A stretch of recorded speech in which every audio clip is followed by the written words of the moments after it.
ኖ በሰራው መርከብ አረበሱ መርከብ ነው የዳንኩት ዛሬ ሰክሮ ባየው ቀንጥሎት ነው አላለ አትውደቅ እንጂ የወደቅ ቀን እኮ የትናንቱን የሚያስታውስልሽ ነው ለዘጠኝ ቢሉት ቢሰሩት እንቢ ያላቸው ጋር ህዝቡ ማጎረምረም ጀመረ ጻፍት ፈሪሳውያን ደግሞ ደስ አላቸው ለምን ድሮም ትንሽ ከሐዋርያት ጋር ያከባበራቸው እቺ ጋኔን ማውጣቷ ነበረች እሷም እንቢ ካለች በእውቀት ኮ ምን ቢልህስ ለማ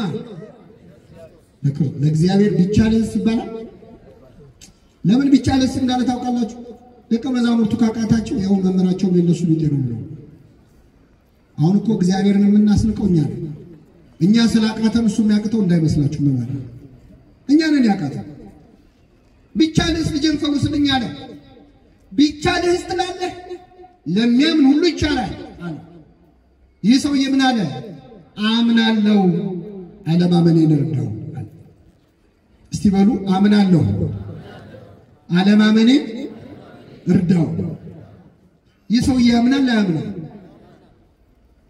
ደግመን እንበለው አምናለሁ አለማመኔን ይህ ሰውዬ ያምናል አያምንም አምናለሁ በሉ አምናለሁ ያለ ሰው ያምናል አያምንም አለማመኔን እርዳው አለ ምን ይሄ ሰው ያምናል አያምንም ተምታታባችሁ አይደል እሱ ምንድነው የተምታታበት አምናለሁ አላምንም አለ አምናለሁ አላምንም አምናለሁ ግን ደግሞ አለማመኔን እርዳው አለ ምን ማለት ነው ግራ ከገባችሁ በሌላ ልንገራችሁ አሁን እንጾማለን አንጾም ትጾማላችሁ አትጾም እንጾማለን ስጋ እንበላ ግን የሰው ስጋ እንበላ ሐሜት እናማለን አናማለን ሐሜት አያድርግብኝ እንጂ ብለን እናማለን አናማለን እኔ ለማማት ብዬ አይደለም ብለን እናማለን አናማለን ስለዚህ እንጾማለን ግን አንጾም ቅዱስ ያሬድ አይኑ ይጾም ይላል ጆሮ ይጾም ይላል እኛ ሆዳችን ብቻ ነው ጾም ከምግብ እኮ ነው የምንከለከለው እሱም 10 ሰዓት እያየን እንደው የዛሬው ሰዓት ደግሞ ምንድነው ይያል አልደርስ ብሎን 9 ሰዓት ላይ እንዴት ሆነ እንደምንከመር ምግቡ ላይ ታቆታል ምግቡስ ደግሞ እንጀራ መቁረሻ እስኪጠፋ 10 ምናምን ወጣት እንደምን አሁን እኛም ብሎ እንደው ጾምን ሊባል ዳንኤል እኮ ማለፊያ እንጀራ እንኳን በላው ነው ያለው እኛ እንደው ማለፊያ እንጀራ ምን በለው ጾም ላይ የተሻለ ምግብ ያለው ጾም ላይ ስለዚህ መጾም እንጾማለን ግን አንጾም እጾማለሁ በሉ አለ መጾሜን እርዳው እግዚአብሔር አለ መጾማችንን ይርዳው እንጸልያለን አንጸልይ ግን አንጸልይ አባታችን ሆይ ልትሉ ቆማችሁ ከመቼው እንዳለቀ ገርሟችሁ አያውቅም አባታችሁ በመሃል ላይ ዘልየው ነው ወይስ ምንድነው ብላችሁ አጣጡ እንጸልያለን ግን አንጸልይ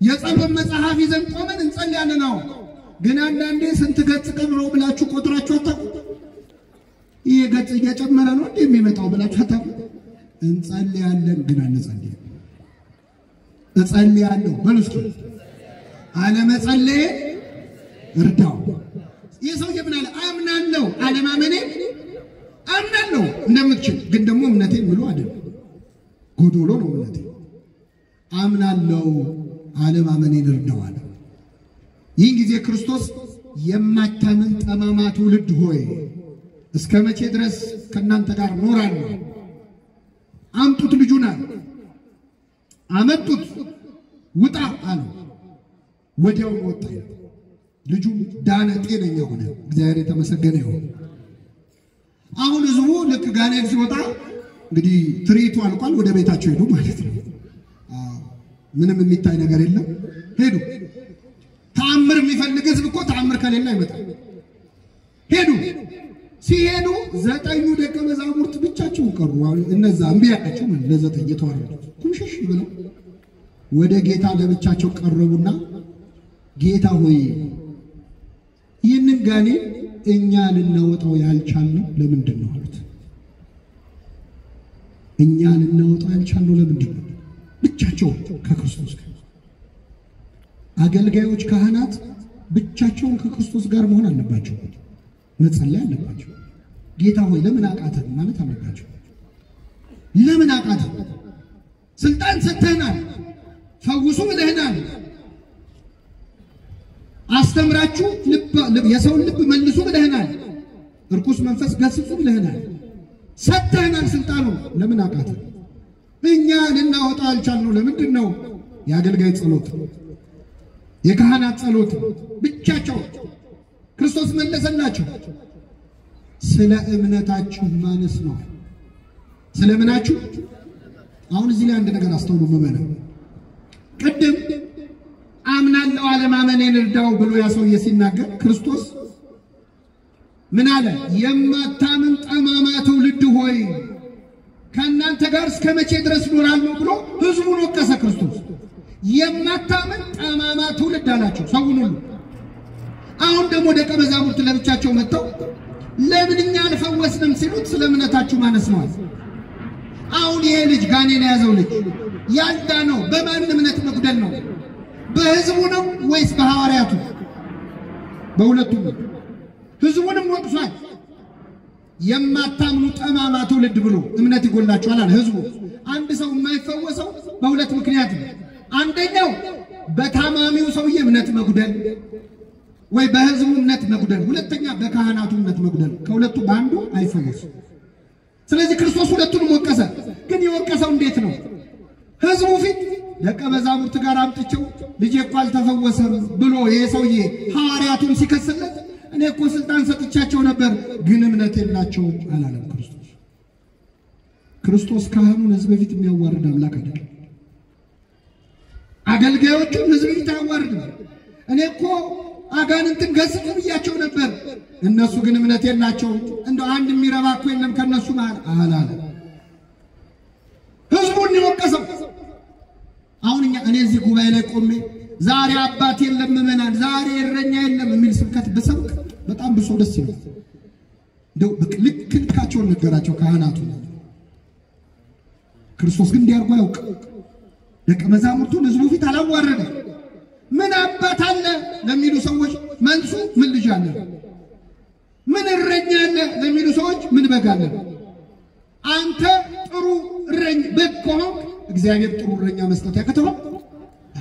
ራስህን ነው እንድታይ የሚፈልገው ክርስቶስ። ስለዚህ ሕዝቡን ጠማማ ትውልድ ብሎ በተናቸው፣ ወቀሰው ሕዝቡን። ደቀ መዛሙርቱ ለብቻ መጥተው እኛ ልንፈውስ ለምን አልቻለም ሲሉት ምን ይሄ ጠማማ ሕዝብ ቤት በኩል ተፈውሱ አላለም። ስለ እምነታችሁ ማነስ ነው ብሎ ደግሞ እነሱን ለብቻ ወቀሳቸው። ካህናቱንም አይለቅም ክርስቶስ፣ ለብቻ ወቀሳቸው። አገላብጠውም ነው የካህኑን ለሕዝቡ የሕዝቡን ለካህኑ ይናገር። ከዚያ ምን አለ? ስለ እምነታችሁ ማነስ ነው ካለ በኋላ ምን አለ? ይህ አይነቱ ጋኔን ያለ ጾምና ያለ ጸሎት አይወጣም። እንግዲህ ከአጋንንት መካከል ከሊቃናት ይወደቋሉ፣ ከዋኖቹ ይወደቋሉ። ተራ ጋኔን ያሉ ነው ማለት ለነዚህ አይነቶቹ አለ ያለ ጾምና ያለ ጸሎት አታውጣቸው። ጾም ብቻ የሚፈታው ችግር አለ መመናል። ጾም ብቻ የሚፈታው ችግር። አሁን የሀገራችን ችግር ብዙ ነው። ይቺ ሀገር መቼ ነው ከመከራ የምትላቀቀው?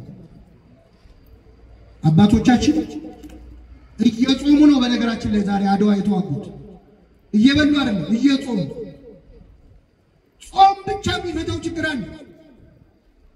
ምንድነው የሀገራችን ችግር? አልፈታ ያለ ይሄ ልጅ አብሮ አደግ ጋኔን አለበት አልተባለ? ኢትዮጵያ አብሮ አደግ ጋኔኗ ምንድነው? እርስ በርስ የማያፋቅር አንዴ ወደ እሳት አንዴ ወደ ውሃ ይጥለዋል ይላል።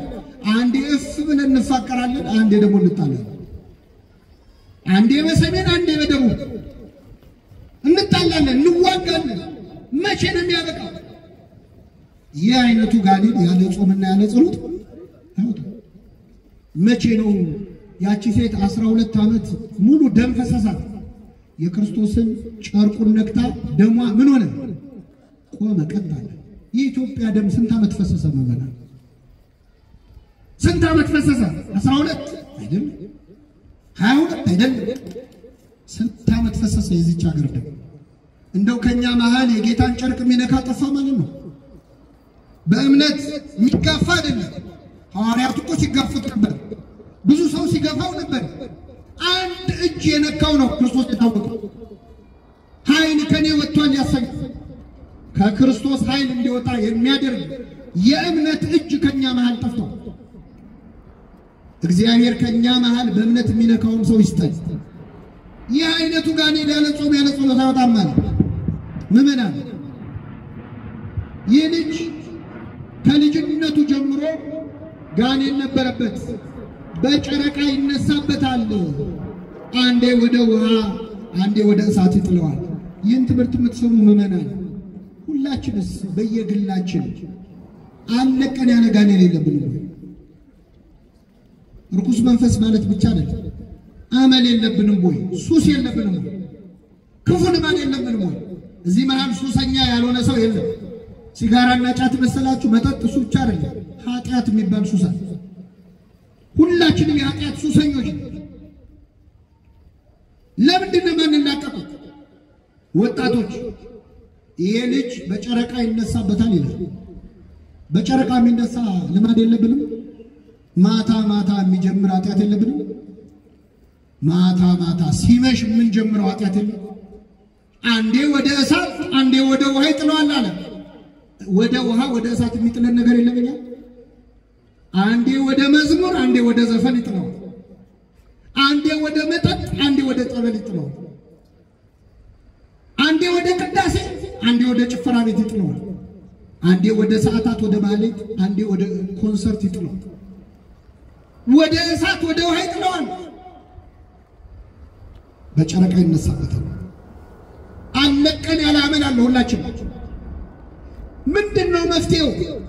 ዝተናል ብዙ ጊዜ እኮ እንደው ይህን ኃጢአት ደግሜ አልሰራም ብለን ደግመን የምንገኝበት የለም ወይ? ሁለተኛ አልመጣም ብለን ተመልሰን የምንሄድበት ቦታ የለም ወይ? ከዛሬ ጀምሮ አልሄድም ብለን የሄድንበት ቦታ የለም? ያቺ ሴት ምን አለች? ጌታ ሆይ ድጋሚ ወደዚህ ጉድጓድ ተመልሼ እንዳልመጣ እባክህ ያንተን ውሃ ስጠኝ አለች። ተመልሰን የምንመጣበት ጉድጓድ የለንም? ተመልሰን የምንገባበት ኃጢአት የለም ጉድጓድ? እኔ ከምሰጠው ውሃ የሚጠጣ ለዘላለም አይጠማም ያለው ክርስቶስ ውሃውን ካልሰጠን በቀር የማንቀርባቸው ጉድጓዶች አሉ። አለቅ ያሉ ጋኔኖች አሉ። ይህ አይነቱ ጋኔን ያለ ጾምና ያለ ጸሎት አይወጣም። ይህንን ጾም መመናል አንዳች አመላችን የሚነቀልበት ያደርገልን። የሰማነውን በልቡናችን ያሳድር።